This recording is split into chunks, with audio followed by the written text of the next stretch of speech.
Welcome to Sensing the Signal. I'm Terry Patar from Atreides. We're exploring the overlap between data, technology and intelligence in our increasingly volatile and complex world, what this means for national security, and how deeper insight can help organisations make better decisions. I've spent the past 20 years helping organisations improve their intelligence capabilities.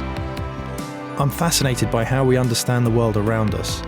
Now I get to talk to some of the leading voices who I've learned from myself. This time I caught up with Dr. Matthew Ford, Associate Professor in the Department of War Studies and Military History at the Swedish Defence University and co-author of Radical War, Data, Attention and Control in the 21st Century.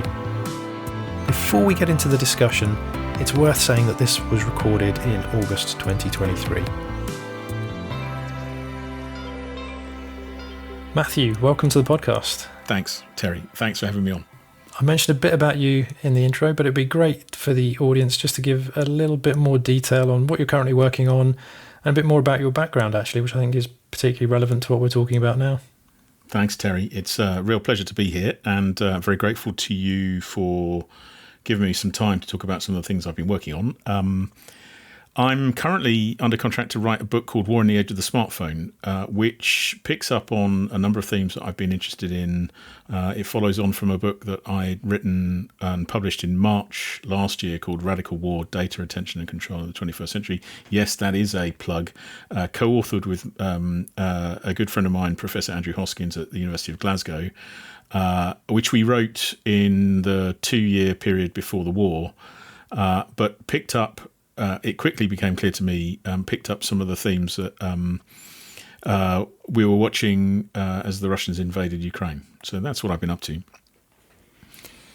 Excellent. And it's a really interesting place, I think, for us to start is to talk about the war in Ukraine.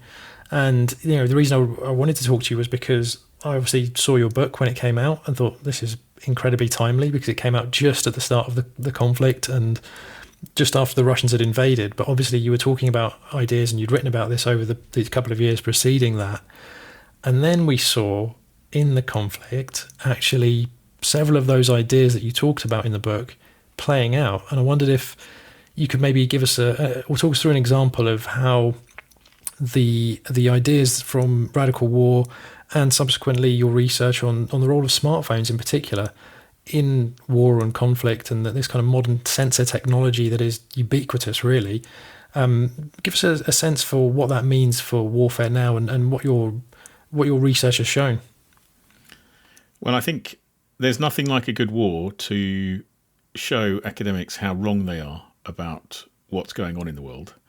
And so I think it's fair to say that when Radical War came out, well, before, I mean, obviously, no one wants to see a war happen, and I was definitely one of those. I was not, but I had mixed reasons for this. One of which was that a conventional invasion of Ukraine, where would that leave a book about digital and war? And so, it's fair to say that there was a moment of panic. Might be an overstatement, but that panic became more real when I was invited to do a podcast for the U.S. Marine Corps on the Krulak Center. They have a really great podcast, and I've done it a couple of times with them now. But, presenting in front of some hairy-ass Marines, apologies to any US Marine Corps listener. But I'm sure they'll cope. There's nothing like presenting to US Marine Corps to make you realise you really need to get your act together. So the invasion happened. I'm thinking about the book. I'm talking to friends who I used to work with at the Ministry of Defence, and I'm talking to others in the broader nexus of people interested in this. And of course, everyone was talking about, well, anyone who was interested in security and war were talking about this beyond just the initial shock.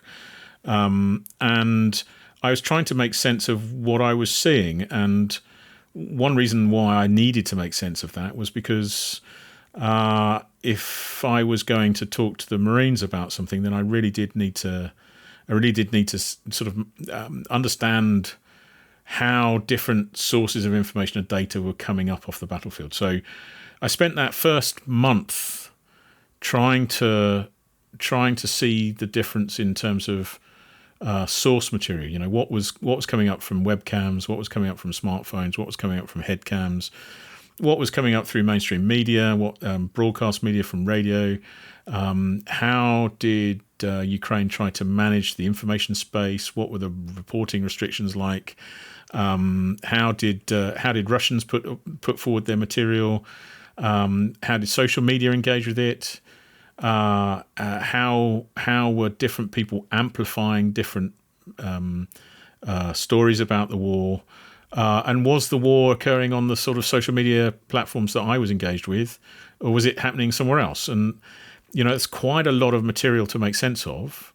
And I could see that people were struggling to make sense of it. So I was, at the time, before I joined the Swedish Defence University in Stockholm, I was the admissions officer for the Department of International Relations at the University of Sussex, and we ran some admissions days where we had parents and potential students coming in. And it was crystal clear that the guys were, you know, in that first 2 weeks, first month, were really shocked by what was going on.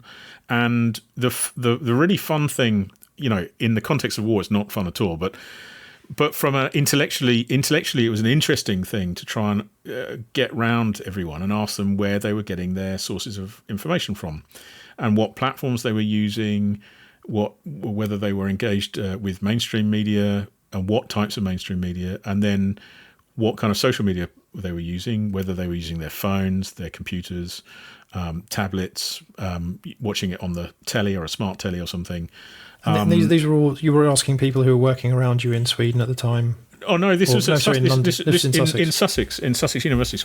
So this was just me. You know, I was using the admissions process as a way of as a focus group to try and understand how everyone was making sense of the war. And it was crystal clear that actually it's a really complex space, and that you know, you can think about it in terms of demographic profile. Older people were reading mainstream newspaper, actual print media.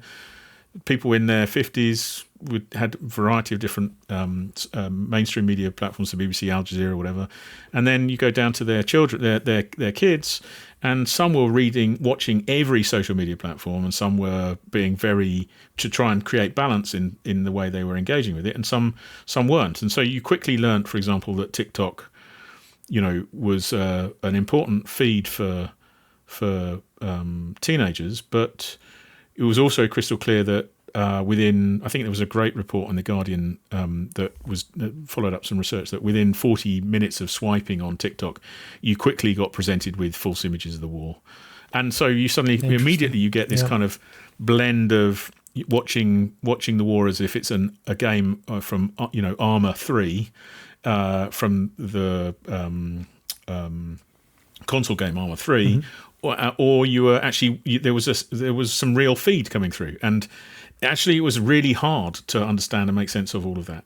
It was overwhelming, and so that was a theme in Radical War. But what was really surprising from that first month in Ukraine was that we had in Radical War described the smartphone as a weapon. Yeah. And what was really astonishing was that Ukrainians had got onto this and had built an app to allow civilians to geotag Russian columns, and were taking pictures of a Russian column getting shot at as a result, because they were part of an extended kill chain. So that was a real shocker, and was a bit of a vindication for some of the stuff that we had done in Radical War. There's lots of stuff in there that people will think, maybe not, but and you know, there'll be ways of preferences in terms of how to frame what we've been writing about. But the empirics were that what we were seeing was a real shocker, and has spurned on a lot of research subsequently. Yeah, and I think that example you mentioned there of the app that the Ukrainians used to gather information from citizens is a really interesting example of the kind of thing you sort of talked about in the book, in terms of how the information space is mingling between civil and military, and those barriers are breaking down. And then we saw this happening where, like you sort of said there, and there's a huge amount we can delve into there, and what you just sort of mentioned in terms of, I think maybe describing for people for anyone listening who's not aware of what we mean by the kill chain, how that works, but then also how it's gone from being a purely sort of military method of processing information to achieve an end result, to actually now drawing in all of these sensors that are used by civilians. And as you said there, making those civilians part of that process, it results in them being targeted. Yes. I mean, the thing that is astonishing, really, if you reflect on it, there's never been a war like this. Never, ever been a war like this. This is the most connected war in history. And, we're still trying to make sense of what the Internet of Things means in a military context. And, the number of times I've given a talk over the last year or so where people have said, well, governments are just going to switch the Internet off. Well, they will if they want to completely destroy their own economies. And so, of course, they don't switch the Internet off. I mean, to do that would be to commit, to basically commit the society to the dark ages. How do you keep a society going if you switch everything off? So much functionality is put through the web and through connected devices, and so much of life is datafied these days. General Hockenhall was on RUSI a few months ago, and used this wonderful quote that something like in 2010, the internet was about 2 zettabytes. In 2020, it was about 64 zettabytes, and by 2025, it's looking at around 180 zettabytes. This is enormous amount of data. I mean, I have no idea how industry is going to be able to. The climate change implications of that just make me cringe. But and you can see it in terms of the actual digital records themselves that are coming out of Ukraine. In the first year of the war in Ukraine, Mnemonic recorded 2.8 million collected 2.8 million digital records. The same organisation, at the time it was called Syrian Archives, rebranded to Mnemonic, but over 11 years of war in Syria, they preserved 5 million digital records. That's, in 1 year, we have got over half the amount that you got over 11 years. And that's just not impossible. That's impossible to make sense of, humanly insensible. That stat is mind-blowing, but it's difficult to get your head around. And when you were talking about digital records there, we're talking about images, videos. Yeah. Recordings. Exactly, recordings. Yeah. And this is all stuff generated by people in the country, observing these things and putting it online. Yeah. Or is it but is that sort of disregarding stuff which is, like you mentioned, the example of videos being created from video games like Armour or whatever, other types of things being used maybe for disinformation or misinformation, that's sort of disregarding that. Am I right in thinking that? Because that organisation in particular would have done something to verify each of those records.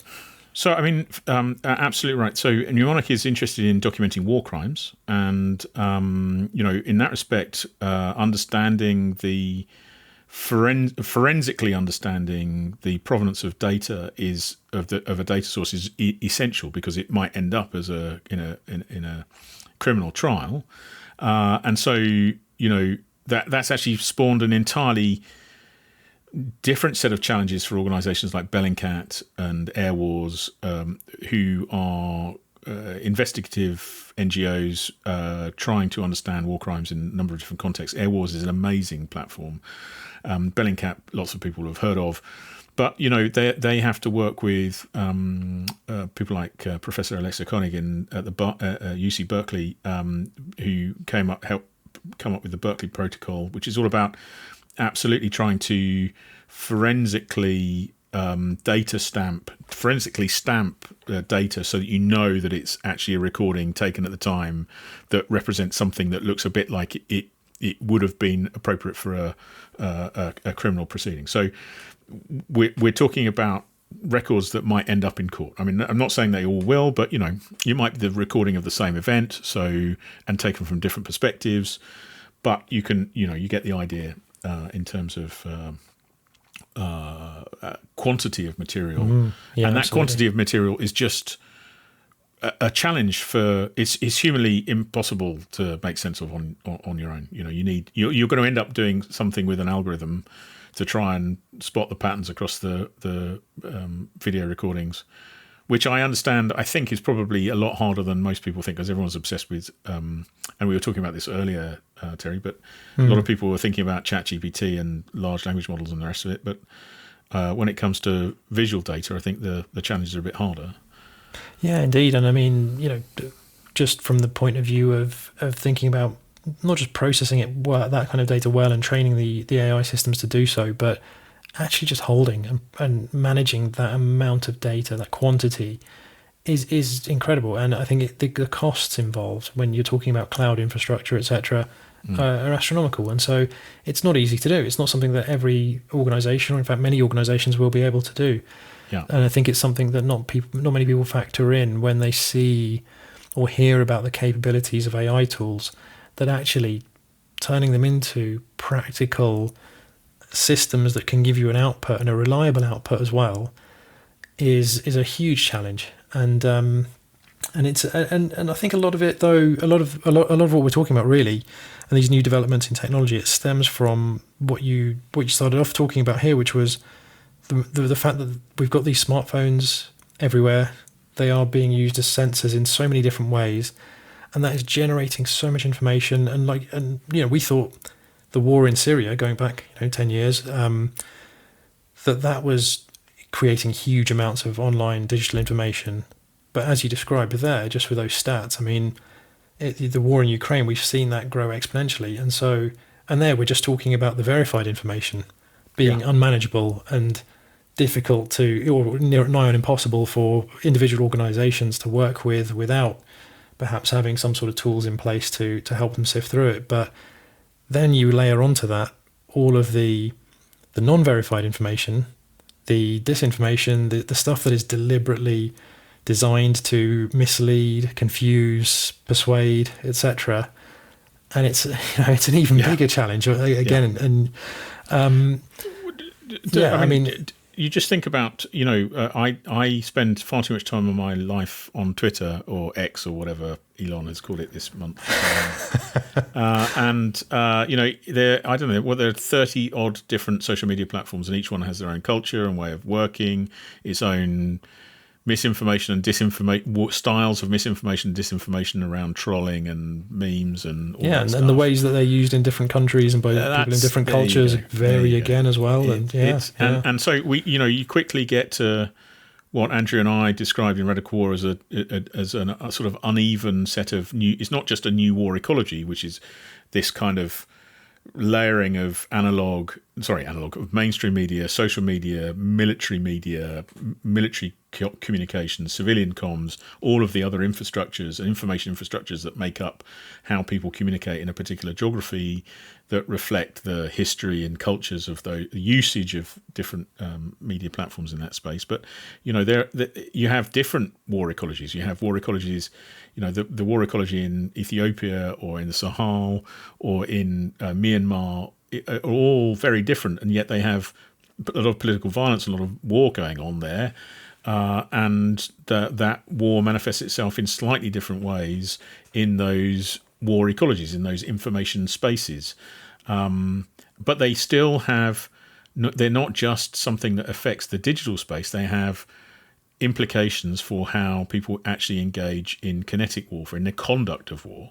And I think Ukraine is fascinating insofar as it seems to me to be one of those scenarios where some of the things that are going on in other parts of the world have been accelerated or are being accelerated by state involvement in Ukraine. So we're watching the digital mobilization of society in Ukraine, which has got huge implications, and we've definitely not thought through.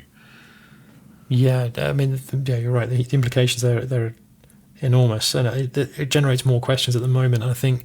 Do you think are we starting to see the war in Ukraine not just increase the quantity of information that's out there, but change the type of information that we're seeing or getting used to seeing as part of a conflict or war that's sort of different from what we saw in Syria or in other regional wars prior to this?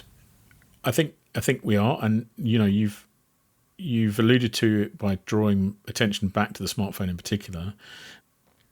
With one device you can produce produce, publish, and consume different sources of media. And with one device, it's got a camera, a mic. You can be geolocated. You can directly participate in conflict by providing important information for intelligence fusion cells. But there's just to look at the stats from the International Telecoms Union from the United Nations before the war, 79% of Ukrainian households had internet access. 87% of the population is covered with a 4G network. 89% of the population had a mobile phone. So this very connected space, and then layered on top of that, you've got mainstream media with wandering around with reporters and their own TV camera crews and all the rest of it, and some of the capacity of the state to control that narrative by controlling how mainstream media works has been updated and is working in a particular way. And you can see how at the beginning of the war, and this is sort of goes back to my point right at the beginning of the podcast when I was talking about making sure I understood different sources of information, headcam, webcam, smartphone, and mainstream media broadcasts. You could see at the beginning of the war, camera crews hadn't managed to get themselves across the entire conflict, and found themselves going off maybe in ways that the Ukrainian government couldn't necessarily control. But as the war's gone on, you can start to see they've got much more effective at managing mainstream media. The really remarkable thing is that at the beginning of the war, it seemed to me that there was a fair degree of footage coming up from smartphones. Actually, Telegram as a platform, social media platform, there's an enormous amount of material there. You're not supposed to record images of POWs, the dead, dying, various other bits and pieces, because that would contravene laws of armed conflict and but you see a lot of that kind of stuff there. The interesting thing is how does it get from there to mainstream social media like Twitter or Facebook? And it does, but it's not a direct feed. Even though the Russians have got better at controlling how people are using smartphone technology, either as civilians away from the front line, so controlling, for example, who publishes broadcast footage of a Russian missile attack, and that if you broadcast that, then of course you're advertising to the Russians what the potential battle damage was and how effective the strike was. So there's a lot more effort put into controlling that. And there's effort in trying to control soldiers and their use of the smartphone. But soldiers are soldiers, right? So people are people. And Indeed. And, I know that both armies work hard to strip smartphones off soldiers as they go to the front line. But it's also true that soldiers do have their smartphones with them, and they know that they have to be very careful with how they use them. But if you go to somewhere like TikTok, I know you can find footage of soldiers posting themselves on patrol or whatever. Oh, undoubtedly. It's just that TikTok is harder to geolocate and all the other bits and pieces, and feed into some kind of open source intelligence analysis of what's going on at any one point. Yeah, for sure. And I think that element of control, like you said, soldiers, but people are people ultimately. And I think we're so used to using smartphone devices in everyday life now. They are so much a source of convenience for everything we want to do that it must be really difficult, even when people are instructed to, however strictly or severely, and however much they may be told, and it's impressed upon them that their own safety depends on them not using one. It must be really difficult, especially if they don't necessarily always trust the person who or the people who are telling them to leave them behind or whatever that may be. And I think you mentioned this in some of your work previously in terms of picking out some of the examples of what we've seen in Ukraine, in that the Russians obviously tried to stop soldiers taking devices into theatre, but then at the same time the Ukrainian mobile operating networks turned off the ability for Russian and Belarusian devices to roam in Ukraine. which again made it harder for them to even use their devices, I guess, until they picked up local SIM cards or got onto Wi-Fi somewhere. And at the same time, of course, if the Ukrainians are targeting Russian signals equipment, you're forcing the Ukrainians to come up from encrypted communications into the open, and then and that's a direct strategy that Ukrainian armed forces were pursuing, and then you get this interesting stuff coming out through the New York Times where they're clearly picking up signals from Russian use of Ukrainian smartphone technology, which may or may not have come to them via the Ukrainians themselves or via open source community of people who were listening in and then rebroadcasting. And then you've got all this interesting work done by open source intelligence teams in the New York Times. I think there are not that many open source investigative open source intelligence teams working in mainstream media, but I know the New York Times has got one. I think the Beeb's got one. After that, I'm not so sure that there are really big teams working, but no doubt someone online will correct me once you go live with this broadcast, for which I apologise in advance. But I think they're all taking a lead from Bellingcat, in terms of trying to apply open source intelligence techniques to investigative journalism. Yeah, that information space has changed because different as different sources. I mean, it's just the ecosystem, the information ecosystem has started to change because people are trying to both sides are trying to control what information is being presented and how it emerges. If you lose 450 troops in January, like the Russians did as a result of its claimed smartphone use, you don't want. That's a lot of people. Extraordinary, isn't it? And that's an immediate reminder to everyone in uniform on the front lines. You have to be blimmin' careful when it comes to using these devices because they are immensely powerful. Yeah. I mean, and that's presumably from those devices being geolocated or in some way or other. Yeah. I mean, I think it happened to be the case that the place where the unit was held up was located very close to an arms dump, and that will have contributed to the devastation. But of course, you do not. That I think in any other information space other than the Russians, and even the Russians must have struggled to downplay how important that was for civil society. But that would have. That's sort of in the UK terms, that would have been enormous, absolutely devastating news. Yeah, and actually the lethality of the war in Ukraine. I mean, we're talking about smartphones and datafication. I mean, the systems that are put in place that seem to be driven by smartphone technology that it help enhance target acquisition and then increase lethality across the battle space.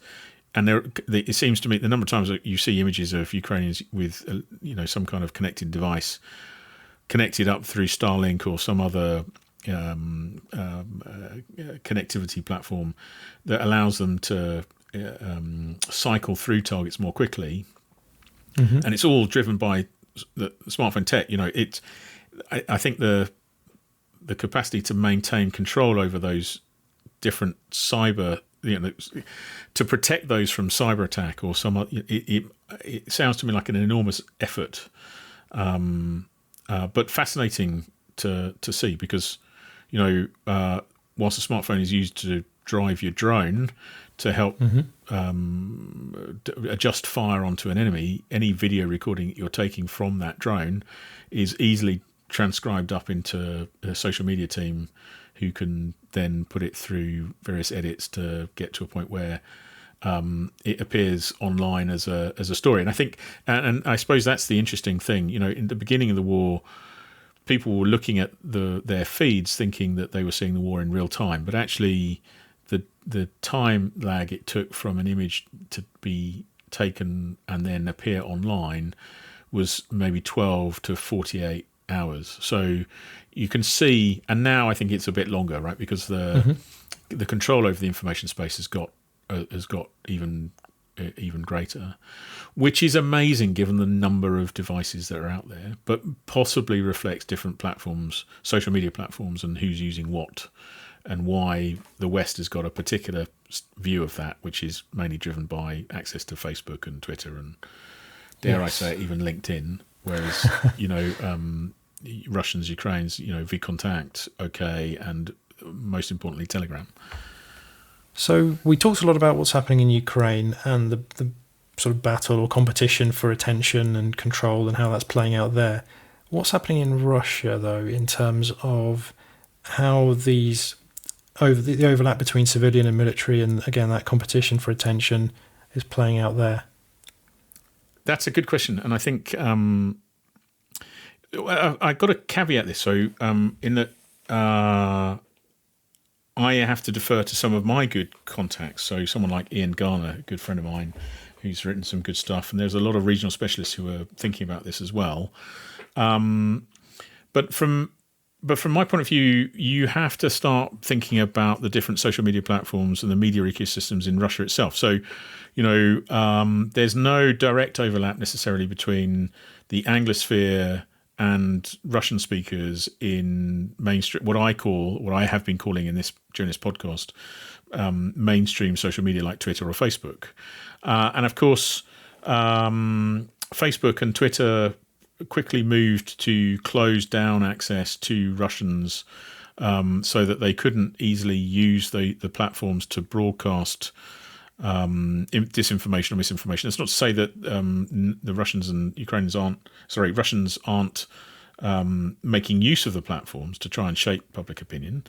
But you have to kind of think about different social media platforms and how they are being used and controlled. And principally, I'm thinking about something like, as I said, something like VKontakte or OK, where discussion is circumscribed, but it's also sort of socially reinforced. And so the really fascinating thing, I think, is not just that people are self-censoring because they understand, and the security state and apparatus has been put in place to reinforce that self-censoring. They understand that if they were to talk off message, then that's counterproductive for them in terms of their well-being and their family's well-being. And so there's a degree of self-censorship. And I think that no doubt reflects a longer history of understanding the media ecosystem before the end of the Soviet Union in the 1990s. And I imagine that demographically that works very differently. So older generations are used to this, younger generations not so much. And so that creates a sort of a PR challenge for the Kremlin in terms of how to reach out to what Ian Garner would call the Z generation, and how to try and shape and manipulate that discussion, and how to constrict voices that otherwise might dissent from the official state narrative.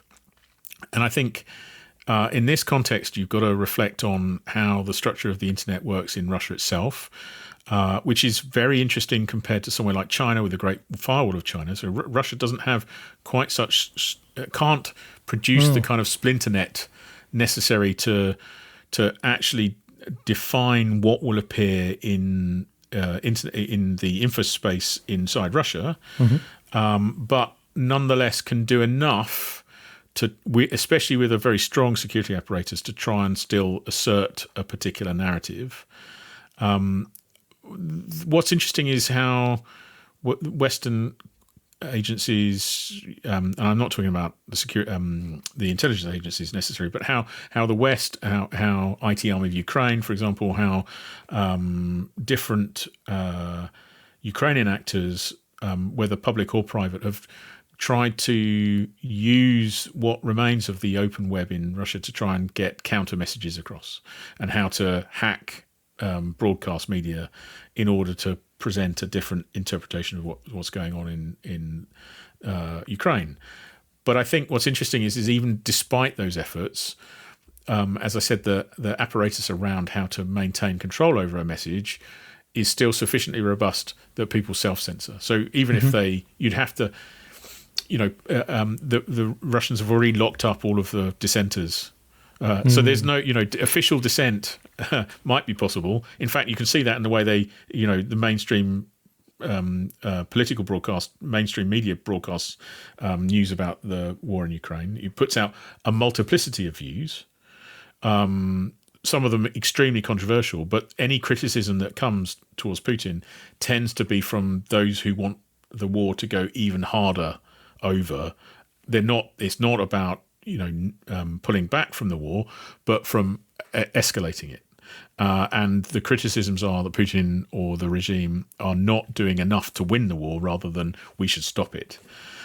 So that is a very, Peter Pomerantsev would have talked is very good at exploring some of this in his book on propaganda and reality. His latest book, which of course the name of which escapes me right now, but it's a really good book.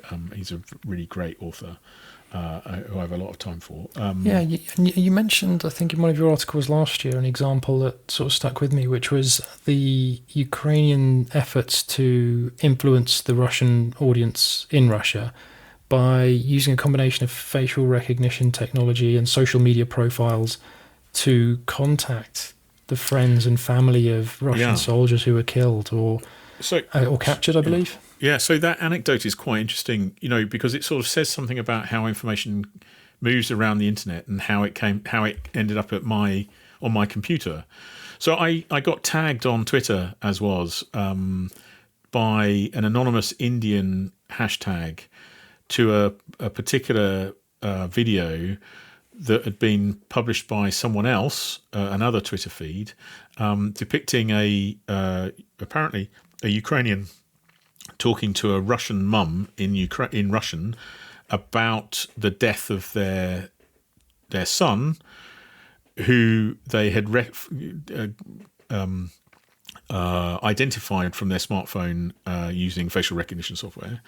And that anecdote had come to my Twitter feed, which left me wondering how it got to me, And the interesting thing was that the initial thing was for me to talk to my mate Ian Garner, who knows much more Russian than I do, and I asked him whether this was as bad as it looked, and he said, yeah, no, it's pretty nasty stuff, really. This mum is in tears, as you would be, because you've just gone through you've broken all official protocols. You've just reached out to someone's family, so that was the first step I took. Then the next step I took was talk to another friend of mine who is much better at doing forensic tracing, sourcing the provenance of different media, and she traced that image, that video, back through India, through China, and then said it started off somewhere in Russia. And okay, so now I'm thinking, well, is this fake Russian media or is this fake Ukrainian media? What is this exactly that I'm looking at? But what became really clear to me was that if you didn't have the wherewithal, and also I'm an academic, so I have too much time on my hands. But it's also my research. It's also my research topic, right? So it's not without reason that I'm thinking about this. But if I didn't have these connections, and I'm old, so I don't have the capacity to. I'm far from the capacity to source the provenance of different bits of information that come to me via different media platforms. So if I didn't have those connections, I wouldn't be able to trace that story of that image, that video. But how many people do? And that was the interesting thing for me, in terms of, this had come up from one platform through Weibo, through Reddit, and ended up on Twitter. Well, how many people are suckered in by some of this stuff? How would you understand what's misinformation, disinformation, and something that actually happened as a real rather than a staged event?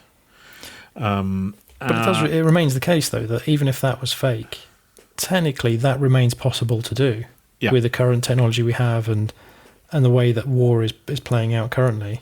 Yeah, and if you amplify that with, I listened to a really fascinating talk by an Israeli academic the other day who talked about how large language models like ChatGPT or whatever could. It's not that we aren't already living in splintered realities through the various social media prisms that we are occupying, but once you combine that with ChatGPT type AIs, you kind of get locked further into those ghettos, into those prisms, and in that way, you can create alternative parallel realities that are sustained and maintained and mobilized through engagements with AI, some with AIs, large language models, and the speed at which that can happen can quickly create all sorts of challenges from the point of view of, you combine that with political violence and conflict, and you've got a whole heap of pain. Now, are we able to get around that? I think, well, let's hope so. But the space for creating a shared understanding when we have so many different visual media and different ways of getting online. My teenager has three screens on happily, one for her chatting to her mates, one to watch the video about how to do her homework, and one to do her homework. Right, and I'm like, how do you do your homework like that? I used to have a pen and paper and write it all down and then try and repeat it over and over until I got it in my head. They are, keeping three different platforms going, three different screens going, and perfectly happy. And that's a completely different way of engaging with and our media, and it's also complicating our capacity to create a shared understanding of what is being presented to us online. I think in terms of AI terms, I think we probably it's that misunderstanding that potentially creates more problems certainly in a political violence context that we need to be wary of, because I don't think am I worried about robots with a general AI? No. Will I be worried about it in 50 years? Possibly. Am I worried about humans in the loop in a closed AI trying to make sense of what it is that they're seeing? A little bit more. Yeah, because indeed. it's not. The armed forces want to talk about swarms and blah blah blah, but they're talking about that in an open environment, and civilians won't understand what it is that they're looking at when they see it, and that might be problematic. But that's just a I'm as you can tell with the radical war, I find myself adjacent. I'm adjacent to cyber and I'm adjacent to AI, because all of these things are we're trying to map some of those things into our model, into our framework for understanding. And no doubt specialists in those spaces will tell me that I don't need to worry. Well, we shall see. Yes. Yeah.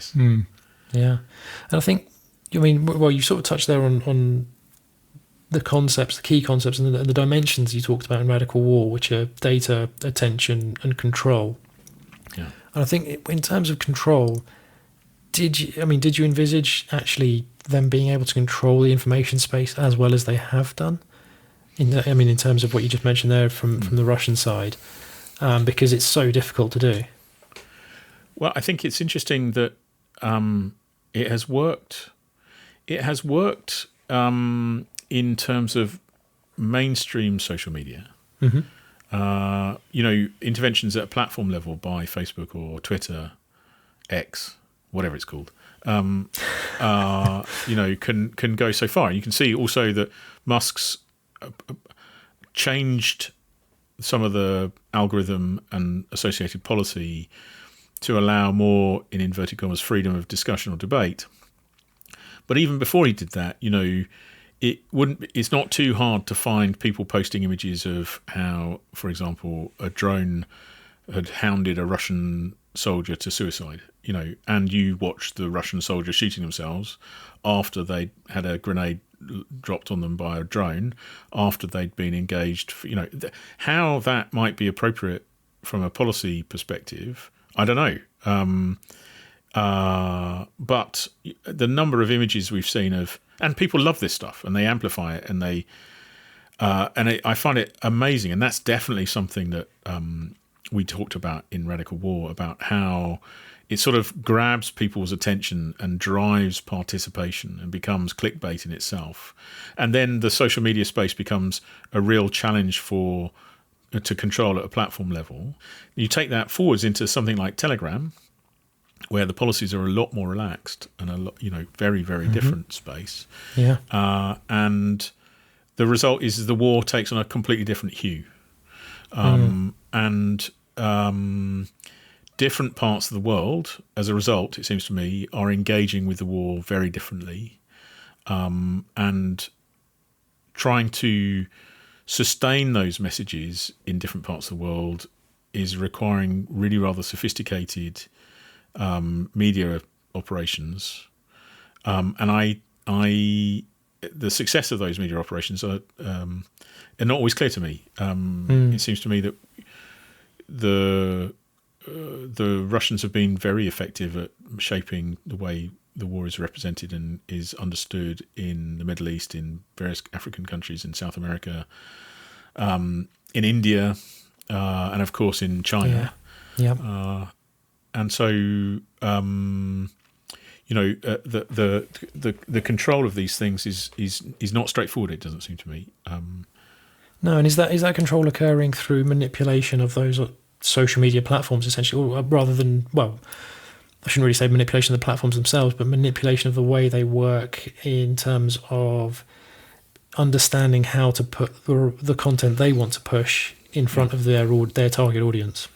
So again, I think there is a reason why PR companies exist, and they're can be very effective at I think getting at least understanding, constructing strategies for getting messages out there.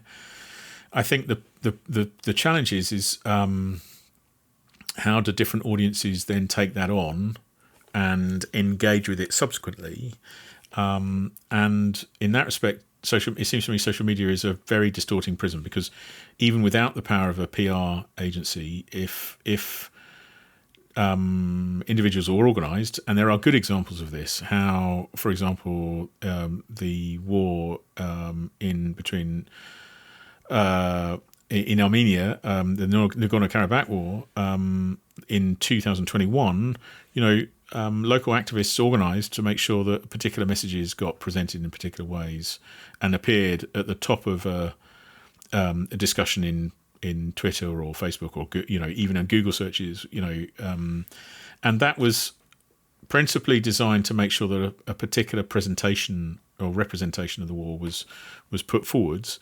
Now, would an algorithmic intervention then push some of those results down back through the platforms? I'm sure they would.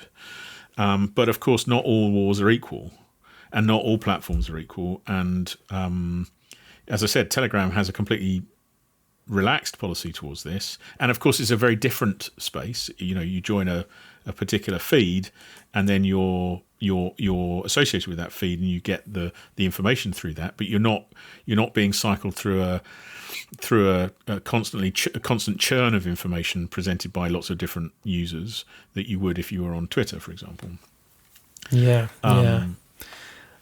So control works differently, but it seems to me that there's a constant battle between a platform level and then at a user level, and the platform wants to apply an AI, and then the user comes up with a really clever wheeze for getting around that intervention, and so we go around that cycle. I'm personally am not convinced that it's going to be successful. I give you this stat. I was lucky enough to present at a Cabinet Office conference, and I think it was Full Fact. Forgive me if I got that wrong, Full Fact. But I think they had a very interesting presentation. They were using an AI to scrape for disinformation, and they sort of established that there were 100,000 bits of disinformation every day that they could fact check, but they could only get through 10 facts or bits of disinformation a day to fact check. So 10 out of a potential 100,000. Wow. Yeah. So, you've got this, and you've got the AI, but if you're going to keep humans in the loop, you're going to, you're definitely pushing water uphill. And in fact, I think probably fact checking and journalism in that respect is really struggling.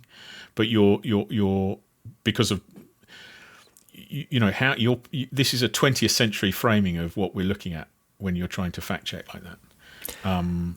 Definitely, and we are way beyond that. Yeah, and it's not getting any easier for journalists and for news organisations to fact check and to keep on top of that volume of information that may be misleading for their audience and that they want to filter out. And it's probably not unconnected to the point we discussed earlier about the cost of employing automated systems to actually do all of that work.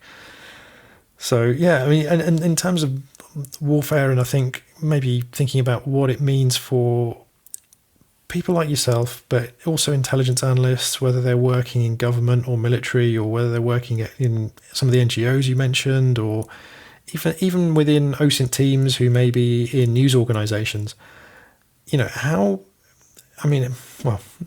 does all of the sort of new ecology of war that you describe in the book, and for people who haven't read the book, you mapped out quite an interesting diagram of how the different elements connect together, but what does the new ecology of war mean, and what impact does it have for people in those sorts of roles beyond just making their lives harder? Yeah, I think that's a really good question, Terry. If you get the answer to that, can you bring it back to me? Because I'm not claiming that I think the book was an attempt to try and map this space, because a lot of the times we end up talking about domains, military domains, information domain, air, sea, land, space, cyber, and you get this sort of these spaces become disconnected from each other. You sort of, and this is a kind of bureaucratic response. And certainly in a military setting, you need to hand over to different functions with the armed forces so that they can coordinate activities to produce a coherent effect on the battle space. I understand the bureaucratic challenge and the military hierarchical challenge of trying to do that. But it's not how we experience the world. How we experience the world is through our digital devices. I take it as axiomatic that we live in a digital world. The world is connected. It's all online. It's not going to stop being online unless we all revert back to something that looks a bit like 1975. And I don't think anyone's going to do that, because we've so heavily invested in this infrastructure, this information infrastructure, that we are not going to go down that route. And if we do, of course, we're just going to ruin our economies, because so much is built around that. So instead of thinking about digital as in terms of silos, there's an analog and there's a digital world. We took it as axiomatic that the analog and digital had collapsed into each other. You can see that when you're just going on the tube every day and people are on their phones doing all sorts of things. And so we're living our life through these devices, and that is being reflected in the Internet of Things, in 5G networks, in processes of datafication. And so we need to find a way to map our existence beyond just thinking about things in terms of a domain. And in that respect, Radical War was an attempt to bring media studies and war studies into as two academic fields into relationship with each other, so that we could think about war and its representation as we are experiencing it through our connected devices. And in that respect, it was just about saying, let's think about this in a data attention control framework. Who's producing the data? Well, we are. What are the data trajectories from where it's being produced? But certainly in terms of battlefields, but then, data, people are involved, participating. This is a key concept for us. War has become participatory. Everyone can participate wherever they are in the world. You can participate from all over the place and amplify data. You've got the challenges of control of attention.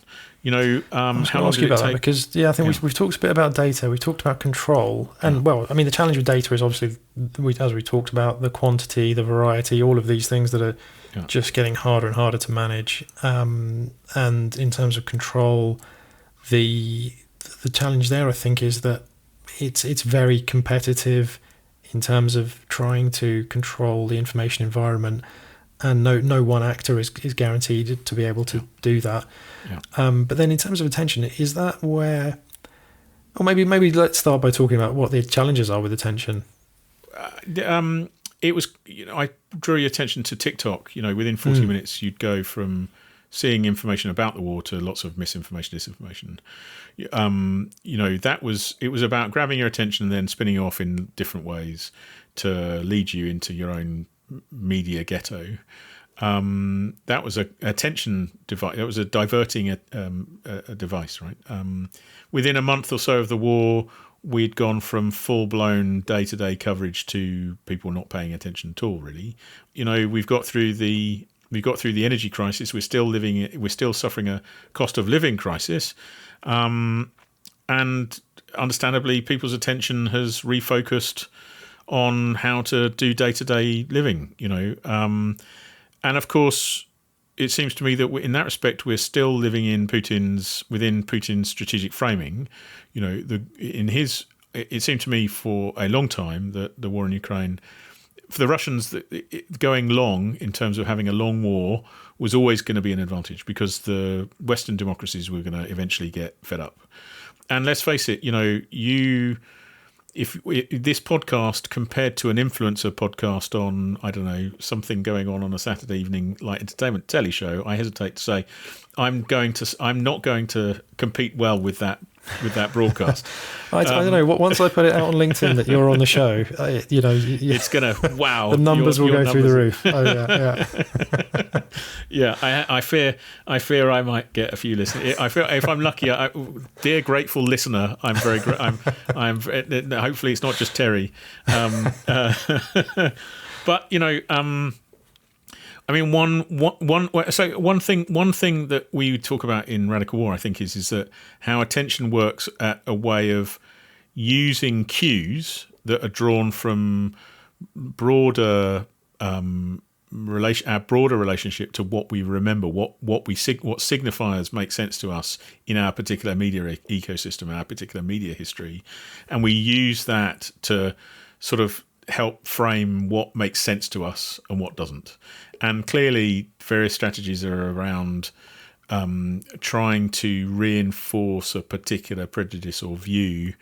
A lot of time you see that connected with how history is used as a cue for helping people make sense of a particular moment, which if you go spend any time online at all, pretty quickly infuriates historians who remind everyone that the history wasn't written like that, and how that particular historical anecdote works in a contemporary context isn't really very accurate. But you can see how people are trying to, and of course, different media ecosystems, different war ecologies will cue that up differently to try and shape what you're paying attention to, and how we might divert you away from a particular point of interest towards something else. And companies, organized activities online, information operations, the Russian Internet Research Agency, they spend a lot of time doing that. And it works better in parts of the world these days. At the moment, it works better in those parts of the world that don't have sophisticated information infrastructure. So, the UK, Europe and the US, and this goes back to a control question a little bit, the UK, Europe and the West have quite sophisticated cyber capability, and can pull down individual platforms or web pages or even target users or figure out how to shape debate. It doesn't always work. There are other actors out there trying to run counter narratives. But if you go to different parts of the world. Africa is one that's been cropping up a fair amount for me, and Myanmar is an example that we use in Radical War. The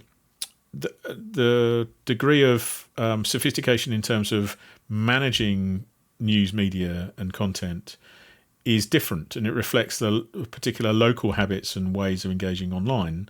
How do people in... I was talking to a great academic at Leiden University, Miriam de Bruyn, a few days ago about what's going on in Mali, and people are using... There may not be so many smartphones about in Mali, but people are still using that as a primary means for sharing and understanding what's going on. And there, the platform of choice is WhatsApp rather than Facebook or Twitter. Or, there are organised campaigns going through Facebook and the rest of it, but WhatsApp is a crucial way of communicating across, not just within Mali, but beyond into the wider diaspora around the world. You need local knowledge to make some sense of some of that. Yeah, that's really interesting. And, one of the things you sort of touched on there is when we talk about attention is that it's not just about perhaps gaining attention for the issues and the perspectives that you want or an actor wants their audience to see. It's also almost about misdirecting their attention, potentially, getting them to be distracted away from what is happening and start thinking about something else. To grow tired of thinking about this conflict perhaps, or focus on something completely different. My mind is still pondering a phrase you mentioned a few moments ago, which is that we're still living in Putin's strategic framework. Yeah. Which is terrifying, but it's I think, well, in the West we want the war to go away. And Putin seems to me quite happy to keep it just bubbling along. That is something, it seems to me, that can be effectively used against the West, really. Is some of the levers that he's created for himself through energy and food, on the one hand, they look like they're subsiding. I spotted the inflation figure.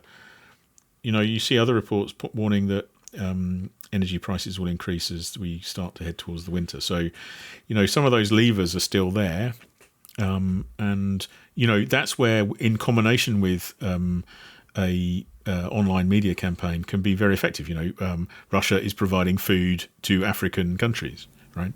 And then you weaponize food, and you can weaponize the media and the social media framing of that really rather effectively, and it produces results that the West will struggle to engage with, I think, or has done so far anyway. Certainly, my understanding of that, where some countries are determined to keep out of it rather than actually take sides, and I think that's definitely reflected in how easy it's been for President Zelensky to get in front of legislatures in different African countries, or and sort of try and shape some of the narratives in different parts of the world.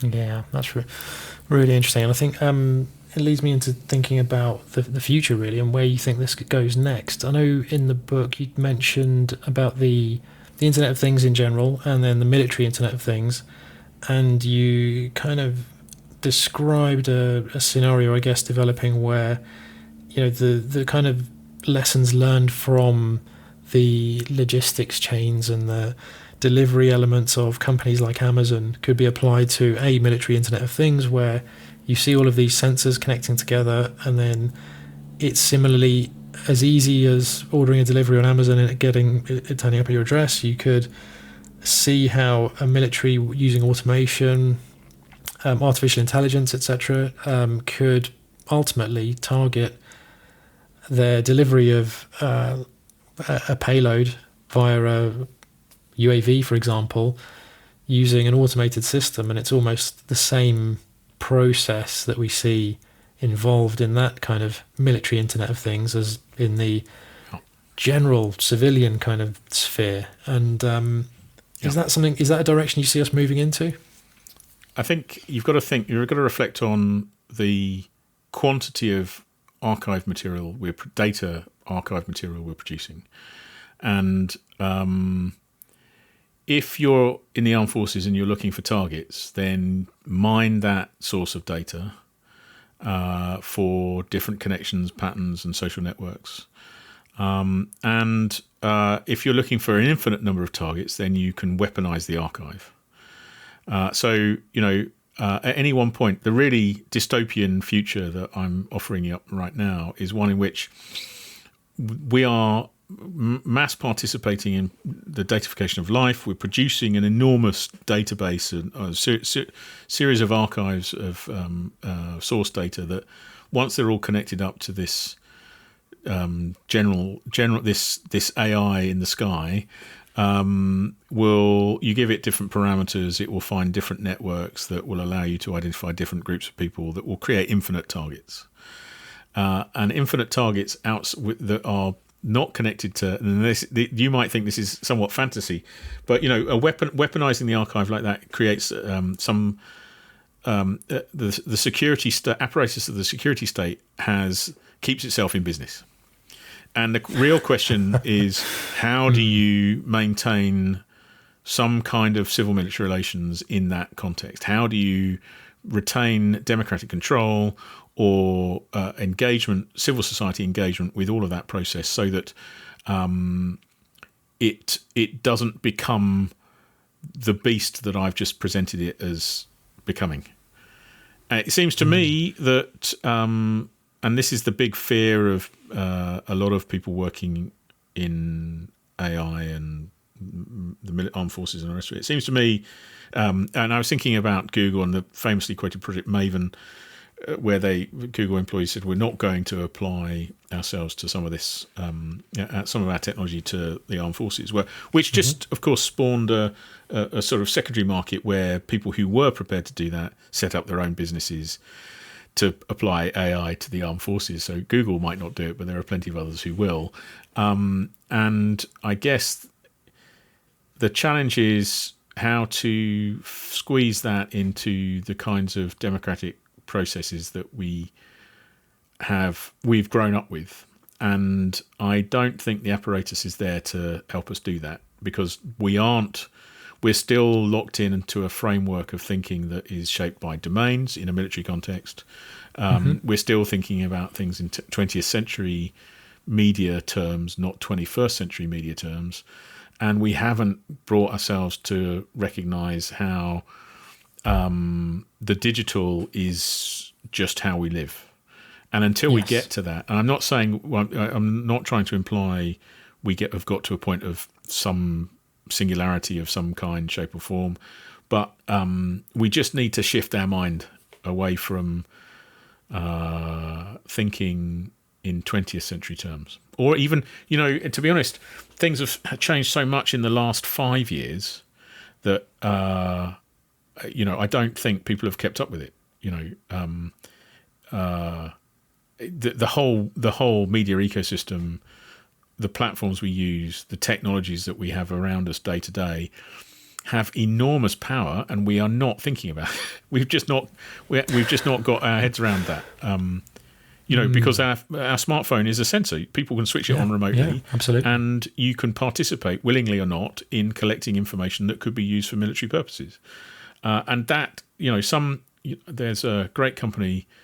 I dare not. Shall I say that? Well, it was a report in the public domain. So it was a company called Anomaly 6 that said that just on the basis of the permissions that we give for the apps that we use, they could trace and track in real time individuals, and even to the point where you could de-anonymize the smartphone and understand who it was, so you could track that against their social media feeds, which is remarkable technology.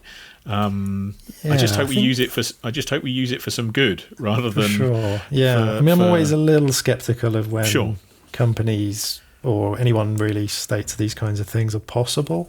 Yeah. They may be possible in certain closed environments or certain cases that we look at, but actually doing that on a regular basis with a large number of people, doing it accurately and doing it well, I think is a whole different challenge. So yeah, well, you asked me about the future, so I gave you a suitably dystopian one, thinking, so that I can keep you coming back for more and buying my book. Well, this is what I'm thinking, is that, you know, the challenges that are involved in that, perhaps doing that kind of thing and turning the smartphone into a sensor which doesn't just mean something useful for the user themselves, but something useful for a third party who accesses their data or something from their device. That may, you know, it's a challenge, but it perhaps not an insurmountable challenge for those types of companies that are involved in doing that kind of work. And so I think we have to imagine that dystopian future and think about how do we stop it getting to that before we reach that point. And, you know, can we put in place those systems that enable us to maybe continue with some of the democratic freedoms that we've perhaps grown up with, as you mentioned, and not fall into trying to live a life that is at odds with the technology and the actual reality of how we share information and gather information and how we understand the world around us. Yeah. Because certainly, you know, you talked about how the military domains and the way the military structures and organizes itself and understands itself and the world around it isn't really up to doing a useful job perhaps these days of helping them understand and get on top of what's going on in this sort of information environment we're in, the new ecology of war, as you talked about, but also just generally the world around us. Yeah. And so there's a lot of adaptation still to be done. Yeah, the reason why, you know, I've worked in war studies and international relations for a bit, but there's a reason why those fields, I think, you know, clearly there's lots of smart people in those fields. I'm trying to cover myself before I say something that might result in people getting annoyed at me. But I wasn't going to go down there. I just, you know, it seems to me that what we're talking about is a new geometry of power, you know, where you have to think about information infrastructure as a key component of how sovereignty works. And it's not sovereignty in terms of particular states, although clearly some states have a significantly greater influence over those digital sovereignties. But we need to start thinking about that geometry of power, because it's not working in a sort of linear and analog sense. You know, the gearing is not easy to understand, and things that happen in one part of the world can be influenced by stuff that happens in a completely different place, and in real time, and that means we kind of have to shift our thinking from, you know, Rupert Smith talked in a book about this in his book, The Utility of Force, about a theatre of war, which was a cute way of General Sir Rupert, but it was a cute way of talking about both things in terms of thinking about the theatre as in a military operational theatre, but also theatre as in a place of performance. And that framing is, we've gone well past that. Yeah. Because you know, it's almost that is like a 2007 theatre framing. where, I mean, it's almost like a theatre where the audience are part of the production. Exactly. Yeah. Exactly so. And we are, in that respect, we are all participating in it. Because, you know, even to repost something is to amplify, and to amplify is to participate. You know, and even if we don't repost, we're still picked up as someone who's looked at a post, which contributes to the significance and reach of that post.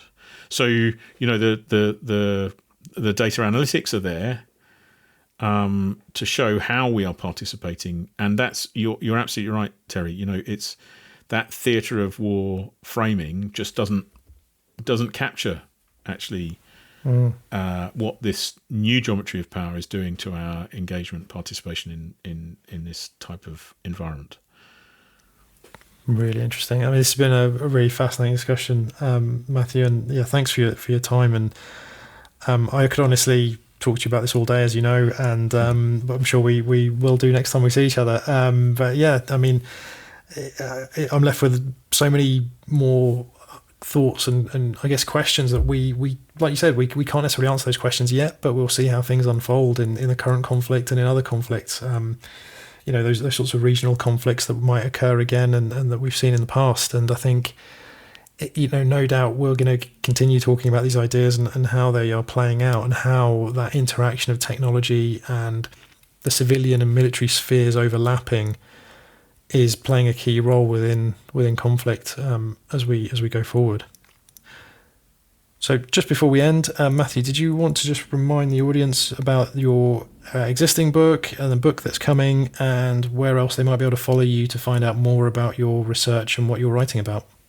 Thanks, Terry. I'm always going to take advantage of an opportunity to plug things, and apologies to everyone if you've for this plug. But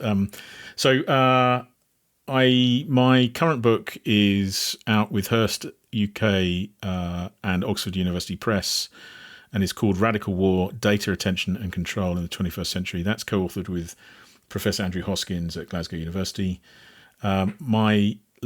My last book was on guns, actually, on analog technology, and so this was a nice the digital to analog to digital was a nice stepping stone. That book's called Weapon of Choice. So if you're interested in small arms, then and innovation and how innovation works in an analog context, then you might find that interesting. But my future book is War in the Age of the Smartphone, and that also will come out with Hearst & Co UK, hopefully in 2024, maybe 2025, depending on how quickly I can get corral all this material together into a volume. If you want to follow me, I'm on Twitter, gobbing off, usually talking about cats or beer or barbecue, and sometimes you might even get some war-related conversation. You can follow me at War Matters, and I'll be very pleased to see you there. Carry on the conversation. And that's on X. On X, yes, absolutely. Yeah. Sorry, as we're getting used to calling it X, Twitter. As I said, Twitter is my platform, but now I have to call it X, and obviously I therefore forget what it's called. Brilliant. Thanks for that, Matthew. And hopefully people will. And I look forward to reading the next book. Thanks, Terry. Thanks for having me on. As Matthew said, there's never ever been a war like this war in Ukraine. It's the most connected war in history, and smartphones are playing a key role in making war participatory. Anyone, anywhere can get involved in this type of conflict. This leaves me wondering, what will the future of warfare look like? And what does it mean for all of us? I think one thing is for certain. The combination of technology and data will shape the focus of our attention and determine who controls the narrative and ultimately who controls the war. Sensing the Signal is brought to you by Atreides, the behavioural analytics company. If you enjoyed this conversation, you can find out more about what we do at atreides.io.